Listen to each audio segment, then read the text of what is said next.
আসসালামু আলাইকুম, কেমন আছেন সবাই?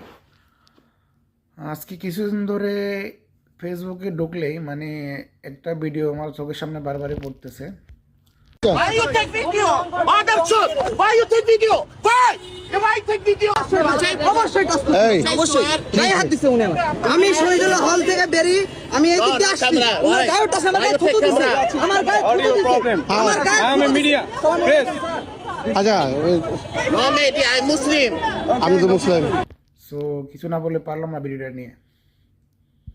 একটা পাকিস্তানি ফ্যামিলি বাংলাদেশে, ওনারা কি ভিজিট আসছে নাকি থাকে না, কি করে আমি জানি না, মেবি ভিজিটে বা ওখানে ব্যবসা বাণিজ্য করে এই সূত্রে ওখানে থাকে।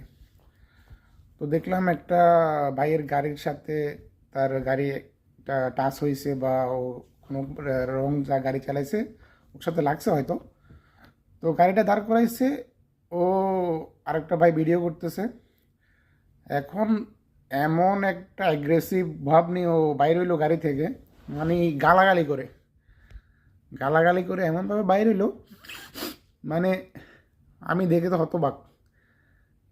ও একে তো বাইরের দেশের লোক, পাকিস্তানি বীজ ওগুলো আর কি, তারপর আবার বাংলাদেশে থাকে। সো তুই বাইরের লোক, এখানে থাকবি, বাংলাদেশে থাকবি, দেশের মানুষকে রেসপেক্ট করে থাকবি, তোরে তো কেউ কিছু গালি দেয় না প্রথমে, তাই না? তুই একটা মানুষের গাড়ি দিয়ে টাচ করছস, আর ওর গাড়ির সাথে তুই রং করছস, দেন তুই আবার আরেকটা ভাই ভিডিও করতেছে ওগুলা, তুই আরেক গাড়ি থেকে অ্যাগ্রেসিভ মোড নিয়ে বাইর হইছস, আবার তুই ওরে বলতেছ গালিগালাজ করতেছস, কি একটা আমি অবস্থা বুঝলাম না। এগুলো এত সাহস পাই কই? আর দেশের কি অবস্থা, পুরো দেশ তো পাকিস্তানে যেতেছে আমি মনে করতেছি। এদের অবস্থা দেখিয়া এত এত একটা ভাব নিছে, এত এত দেশে পাকিস্তানে আছে, এতে এত হিসাবে ভাবটা নিল। পরে দেখলাম পুলিশ আসলো, দুই একটা ট্রাফিক পুলিশ বা কি যে আসছিল, ওদেরকে তো কোনো আর টাইম নেই এদের, ওদেরকে গনতেছে না। এতে তো পুরো একটা ম্যাজিস্ট্রেটের পাওয়ারে আছে, যে একটা ভাব দেখাইছে। আর কি বলে, ডোন্ট মেক ভিডিও, আমি মুসলিম।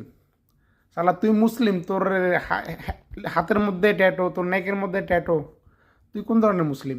তোর ভিডিও করলে প্রবলেম হয়, তুই বডিতে ট্যাটো লাগাইছিস, ওগুলো প্রবলেম হয় নাই? দেশের অবস্থা। ওদেরকে আজকারা দিয়া দিয়া মাথার উপরে তুলছে, এখন গোয়া মারা খাইবে আলারা।